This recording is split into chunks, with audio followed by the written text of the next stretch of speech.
Mari Bu Bidan. Ya, terima kasih.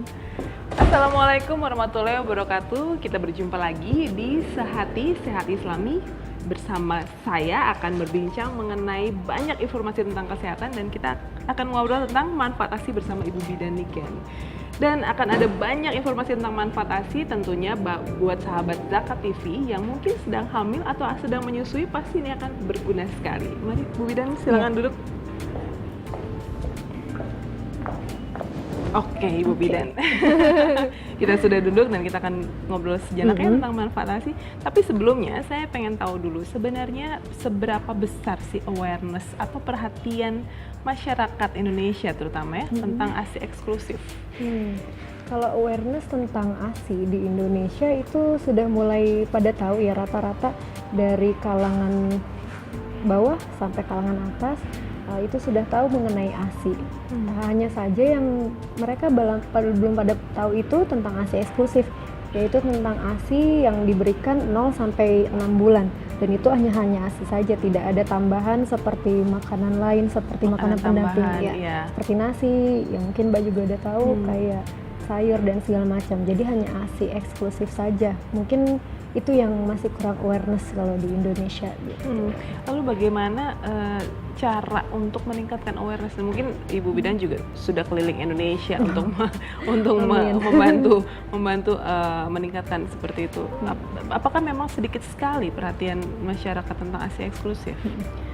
Kalau misalnya kita bandingkan angka dari Indonesia, kita tercinta ini, yaitu negara berkembang ya, dengan negara maju, itu masih sangat sedikit sekali, masih sangat kecil ya. Karena kalau misalnya kita bandingkan dengan di negara Amerika, itu di Amerika angkanya jauh lebih besar daripada di Indonesia gitu. Sedangkan di Indonesia seperti kita tahu, kebanyakan kan di TV-TV itu kan tentang sesuatu yang berkaleng-kaleng, itu tentang susu formula seperti kita tahu. Nah, ini menjadi PR untuk kita semua ya, tenaga medis terutama, dan bagi halayak lain untuk mengetahui lebih jauh lagi tentang ASI eksklusif itu seperti apa, dan promosi kita harus lebih gencar daripada susu formula seperti itu.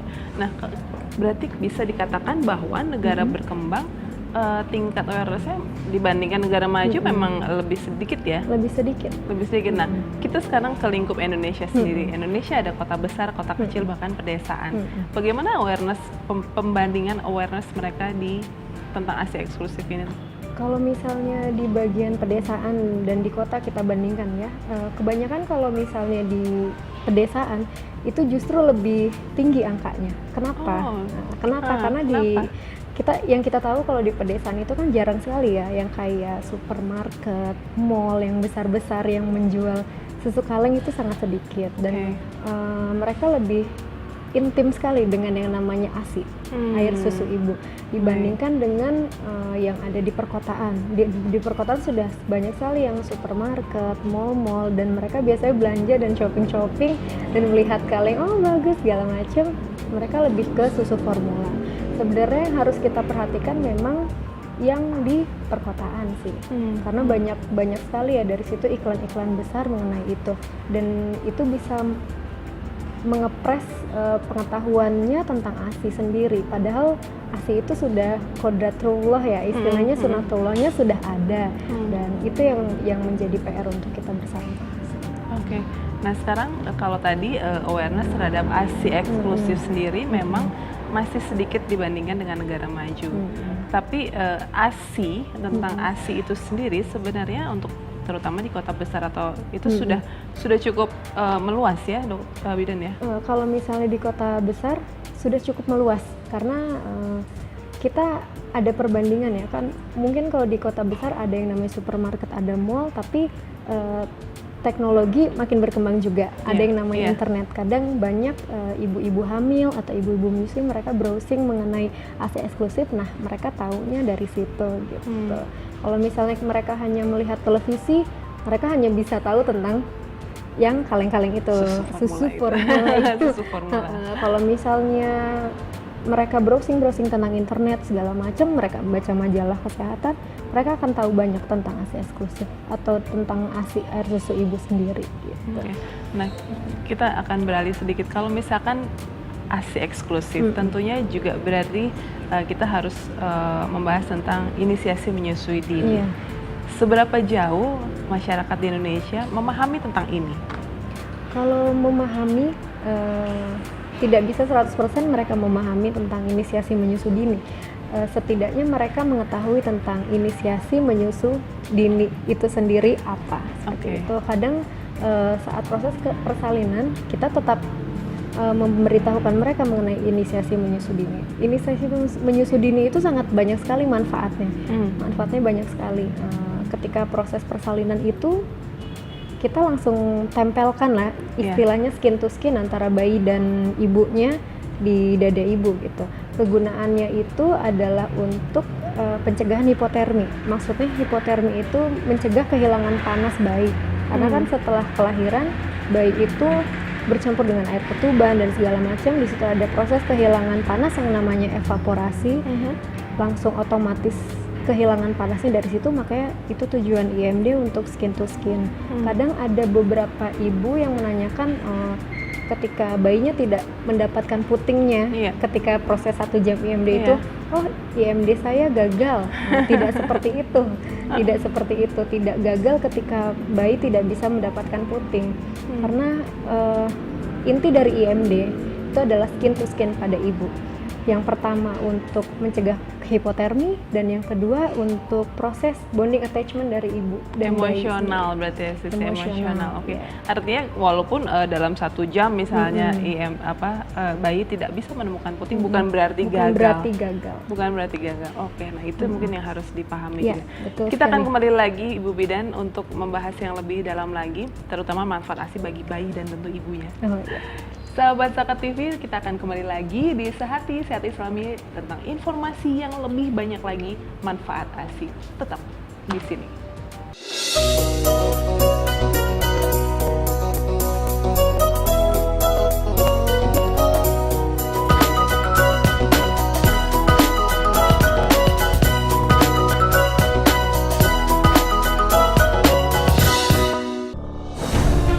Ketika keindahan dunia merebak keselarasan, berbagi kemesraan. Ketika sejuta tangan merangkai kebahagiaan dalam kehidupan yang harmoni. Ketika zakat Anda wujudkan indahnya dunia.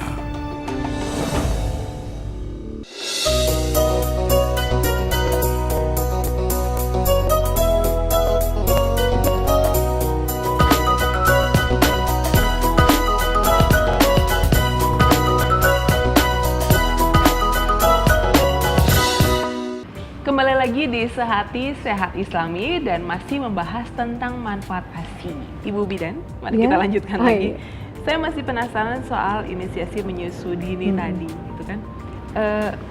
Sebenarnya tadi fungsi selain dari bayinya itu sendiri, apa yang bisa didapat fungsinya atau manfaat apa yang bisa didapat dari ibu ketika IMD? Banyak sekali ya yang bakal didapat, yang akan didapat oleh ibu saat IMD. Untuk bayi kan tadi sudah dijelaskan mengenai pencegahan hipotermi dan bonding attachment. Kalau untuk ibu sendiri, mungkin beberapa orang baru mengetahuinya setelah saya jabarkan mengenai ini.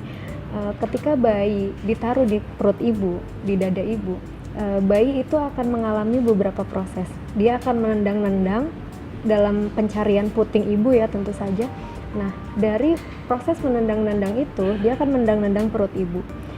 Ketika ibu habis lahiran, sesudah melahirkan, biasanya para petugas medis seperti dokter dan bidan, kita melakukan yang namanya masase fundus uteri. Itu biasanya untuk mencegah perdarahan lebih banyak. Jadi perdarahan yang maksimal diusahakan hanya minimal saja seperti itu. Nah, ketika bayi ditaruh di dada ibu, di perut ibu, itu sangat membantu sekali proses untuk mengurangi perdarahan. Sistematikanya, maksudnya alurnya adalah seperti ini. Ketika bayi itu menendang, dia akan merangsang kontraksi dari uterus atau rahim ibu, dan dia akan menjepit pembuluh darah. Di dalam rahim kita itu ada pembuluh darah yang beranyam-anyam, yang sistemnya itu anyam-anyaman. Nah, ketika si bayi itu menendang-nendang si perut ibu untuk proses mencari itu, dia akan merangsang kontraksi uterus biar mules ya, ibunya agar mules, dia akan menjepit pembuluh darah. Ketika dia menjepit pembuluh darah itu, si rangsangan kontraksi itu, darah akan keluar sangat sedikit dan itu sangat berguna sekali untuk ibu. Seperti itu. Intinya judulnya adalah mencegah perdarahan setelah persalinan. Sangat berguna sekali. Iya. Nah, kalau durasinya sendiri berapa lama sih sebenarnya IMD? Apakah ada jarak atau dibatasi? Oke, 2 jam nggak bisa menemukan puting susu, berarti kita kita sodorkan kepada ASI-nya saja gitu. ASI-nya saja. Ya. Kalau misalnya untuk IMD sendiri, dia kita biasanya 1 jam. 1 jam. Jadi setelah lahir sampai 1 jam langsung di IMD gitu. Mau itu berhasil, maksudnya bukan berhasil dalam artian mencari puting ya. Mau dia berhasil mencari puting atau tidak berhasil mencari puting, tetap namanya IMD. Karena yang seperti tadi, prinsip IMD bukan bayi itu berhasil menemukan puting atau tidak, tapi proses skin to skin antara ibu dan bayi. Seperti itu. Setelah 1 jam, si bayi biasanya akan kita berikan suntikan vitamin K dan mata dan tetes mata, kemudian ditimbang dan segala macam, kita serahkan pada ibu kembali. Gitu. Untuk disusui. Untuk disusui. Oke, sekarang saya akan mencoba membahas tentang sebenarnya manfaat ASI. Kalau tadi kita sudah mendengarkan awareness dari mulai ASI eksklusif, kemudian IMD. Kalau manfaat ASI sendiri sebenarnya buat bayi itu apa? Karena ya tadi kan sudah banyak iklan dari susu-susu formula gitu yang menggempur, oke, ini lebih bagus loh dari ASI gitu. Iya. Bagaimana Bu Bidan? Sebenarnya ASI, kita pernah mendengar banyak statement tentang ASI adalah makanan terbaik bayi. Seperti itu. Kalau bagi diri saya sendiri, saya kurang setuju ya. ASI adalah makanan terbaik. Karena kalau ada kata terbaik berarti ada yang lebih baik lagi daripada ASI. Jadi mungkin akan kita ganti ASI tak tergantikan. ASI tak tergantikan. ASI tak tergantikan. Karena dengan ASI tak tergantikan tidak ada lagi makanan yang bagi bayi yang lebih bagus daripada ASI. ASI sendiri yang kita tahu dia adalah kumpulan zat-zat yang sangat banyak sekali manfaatnya. Mungkin Mbak sendiri udah tahu, seperti ada antibodi dan itu gitu. Kebanyakan yang hanya kita tahu adalah zat antibodi saja, betul. ya kan? Sedangkan kalau untuk susu formula kita tahu ada AA, DHA, sekali, omega 3, omega 6 segala macam. Kalau kita mau kupas tentang ASI secara detail ya, bukan hanya zat antibodi saja. Ternyata dalam zat antibodi dan zat-zat pada ASI itu sudah ada yang namanya AA, DHA, omega 3 dan omega 6. Seperti itu. Jadi selain untuk antibodi pencegahan penyakit pada bayi, dia juga bagus untuk nutrisi bayi, otak bayi, kecerdasan bayi dan semuanya. Artinya semua yang ada di susu formula itu semua ada di ASI. Ada di ASI. Jadi itu semakin membuktikan kalau susu formula itu kan yang namanya formula, dia dites dan banyak sekali zat-zat yang ditambahkan ke dalamnya kan. Nah, itu membuktikan bahwa dia ingin menyaingi ASI. Oke. Nah, kalau untuk kecerdasan sendiri bagi bayi, manfaat ASI seperti apa? Kalau bagi kecerdasan bagi bayi sangat luas ya, sangat banyak sekali. Kalau untuk bayi biasanya itu yang lebih diperlihatkan adalah zat-zat yang terkandung di dalamnya. Seperti omega 3 sudah ada, omega 6 itu sangat berpengaruh. Kemudian cara pemberiannya pun, kalau kita bandingkan antara pemberian ASI dan pemberian susu formula. Kalau ASI dia langsung tertempel pada payudara ibu. Nah, dia akan menumbuhkan yang namanya bonding attachment tadi, ikatan kasih sayang antara ibu dan bayi gitu. Ibu akan membelai si bayinya dengan penuh kasih sayang gitu, dan bayinya pun akan menatap kepada mata ibu. Itu prosesnya dari situ. Kalau misalnya pemberian susu formula sendiri itu kan biasanya dari DOT. Kalau misalnya kita lihat dari DOT itu sebenarnya hanya target habis seperti itu. Tidak ada proses yang melihat kepada ibu, kemudian didekap segala macam, tidak ada. Kadang kan kita lihat sambil duduk aja bisa, sambil tiduran seperti ini, yang penting dotnya habis. Kalau misalnya pada ASI kan, oh ini kapan habis nih, kita nggak tahu. Tetap saja, walaupun sampai tidur, itu kan tetap digendong si dedek bayi. Nah, itu bagaimana dengan struktur ya? Tadi sempat ya kita ngobrol sedikit sebelum ini, sahabat. Struktur bayi. Perbedaannya ketika minum melalui DOT atau air susu ibu. Kalau ketika minum ASI pada bayi itu kan menempelnya pada payudara. Dari bayi sendiri dia akan membentuk sebuah pipinya seperti ini. Kalau misalnya dia minum pada payudara ibu ya, dia akan mengenyotnya seperti itu. Berbeda dengan ketika bayi diberikan DOT. Kalau diberikan DOT dia akan seperti ini. Pipinya akan mengempot ke dalam. Dan ketika si bayi itu mengempot ke dalam dengan susu botol, itu dia akan terjadi maloklusi gigi dan gusi, dan biasanya postur rahangnya akan lebih maju daripada ketika memakai payudara ibu. Seperti itu. Jadi ada perbedaan antara ketika pakai payudara ibu dengan pakai susu DOT. Nah, masalahnya adalah kadang-kadang ada ibu yang menganggap bahwa ASI-nya tidak keluar nih, gitu. ASI-nya tidak keluar. Apakah memang ada solusi yang bisa ditawarkan selain menawarkan susu formula misalnya gitu? Sebenarnya dari ASI tidak keluar itu ada beberapa faktor. Yang paling dianggap sepele oleh ibu adalah masalah stres. Dan itu biasanya yang memicu tidak keluar adalah masalah stres yang paling banyak ya, kalau yang saya lihat. Karena stres sendiri atau dia kan hormonal ya sistemnya, dia mengganggu sistem hormonal. Kalau stres dia akan menurunkan produksi oksitosin. Jadi kita punya, ketika kita melahirkan kita ada produksi hormon oksitosin, dia bagus untuk produksi ASI. Ketika kita ada stres itu yang mencegah si hormon oksitosin itu mencegah mengeluarkan ASI. Seperti itu. Jadi yang banyak sekali masalah kenapa ibu-ibu tidak bisa ASI atau ASInya sedikit, biasanya karena faktor stres. Jadi misalnya, aduh ASI saya nggak keluar nih, makin dipikirin kan, nah makin stres nggak, makin nggak keluar kan. Nah itu sebenarnya coba ibu santai dan rileks, dan intinya sih yakin kalau kita bisa menyusui gitu. Karena kan pencipta kita gitu, Allah kan sudah menciptakan dua payudara kita. Ketika kita bersalin sudah diberikan payudara yang berisi ASI. Itu kan sunatullahnya seperti itu. Betul. Pasti bisa gitu, pasti bisa. Kalaupun tidak bisa, kita lihat faktornya apa dulu nih. Kebanyakan sih kalau yang dilihat itu faktor stres. Yang dari ibu yang aduh produksinya tidak keluar gitu. Karena prinsip dari menyusui adalah ketika ingin memproduksi ASI, bayi harus sering menghisap. Kalau bayi tidak menghisap, produksi ASI juga akan semakin berkurang. Oke. Kita jeda dulu Ibu Bidan. Kayaknya semakin asik ya. Semakin asik nih, kalau nggak diingetin sama ibu produser pasti juga nggak akan selesai-selesai. Sahabat Sehati Islami, kita akan kembali lagi dengan membahas masih tentang manfaat ASI tentunya di Sehat Islami. Jangan kemana-mana.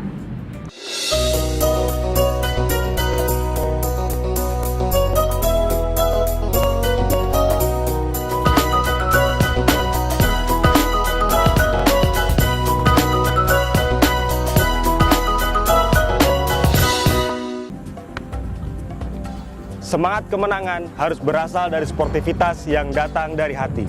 Saya Bawang Pamungkas, saya zakat di Dompet Duafa. Keluarga adalah sumber inspirasi saya. Kehangatannya datang dari hati. Saya Inneke Koesherawati, saya zakat di Dompet Duafa. Berbagi memudahkan rezeki, karena datang dari hati. Saya Ipo Santosa, zakat di Dompet Duafa. Dompet Duafa.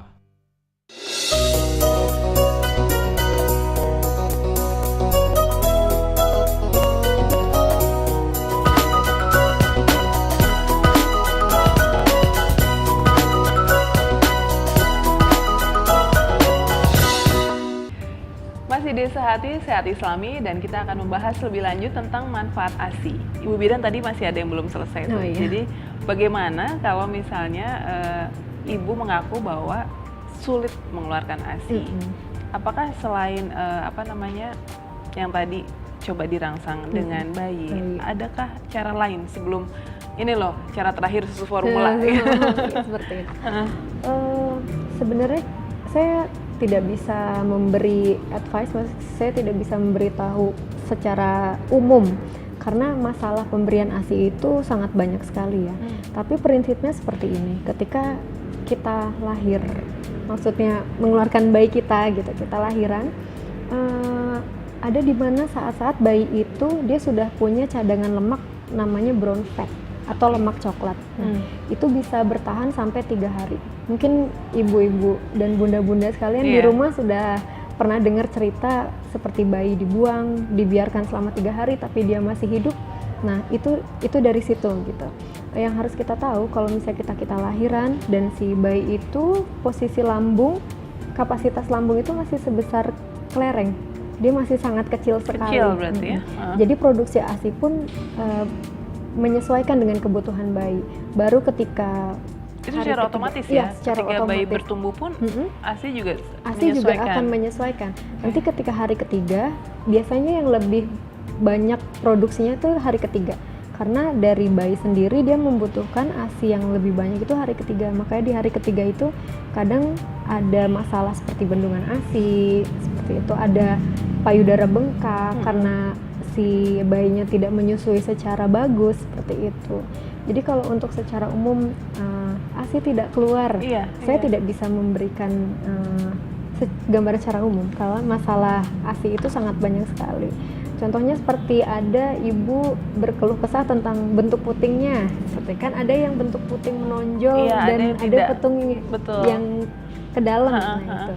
Kalau pada prinsipnya bentuk puting itu tidak berpengaruh pada pemberian ASI, karena bayi itu dia menyusui sampai areola. Areola itu bagian pinggiran hitam di payudara ibu. Kalau puting dia kan hanya untuk ini aja ya, mengeluarkan aja. Sedangkan bayi itu menghisap sampai ke areola. Kalaupun benar ibu-ibu, maksudnya bayi menghisap pada puting saja, itu biasanya akan menyebabkan masalah lagi, justru akan lecet biasanya gitu. Jadi bayi itu dari areolanya. Masalahnya adalah ketika tadi bayi memiliki cadangan brown fat untuk 3 hari. Sebelum 3 hari kadang-kadang ibu-ibu juga sudah nggak tega. Iya betul. Sudah tidak tega kan, aduh ini nggak bisa keluar ASI-nya, kayaknya udah deh pakai susu aja gitu. Gimana ya untuk memberikan pemahaman itu? Nah, ini menjadi PR besar buat kami tentu saja ya, petugas kesehatan, baik itu dokter dan juga bidan dan juga perawat seperti itu. Memberikan konseling pada ibu hamil yang melahirkan dan atau setelah melahirkan, bahwa sebenarnya harus diingatkan kembali gitu, komunikasi bayi itu kan hanya dengan nangis. Iya. Nah, belum tentu bayi itu nangis karena dia lapar. Ada hal lain yang harus kita baca ketika bayi itu menangis, seperti mungkin haus dan lapar ya. Kemudian yang kedua dia kedinginan, biasanya gitu. Biasanya kalau kedinginan dia pun menangis. Ketika dia buang air kecil, buang air besar, dia pun menangis. Gitu. Ketika dia merasa dianggurin oleh orang tuanya yang sibuk bekerja, dicuekin gitu, misalnya orang tuanya nonton bapak ngetik laptop dan segala macam, biasanya dia pun akan menangis. Saya pengen diperhatiin loh, gitu, bunda, gitu, ayah, seperti itu. Itu sih yang harus kita beritahukan pada si ayah dan ibu si calon bayi itu, gitu. Bahwa 3 hari itu waktu itu dia itu masih kecil sekali gitu lambungnya, jadi tidak terlalu banyak. Kan kadang ada yang dikasih air tajin. Nah, itu masih banyak kan di desa-desa. Masih banyak di desa-desa tuh seperti itu.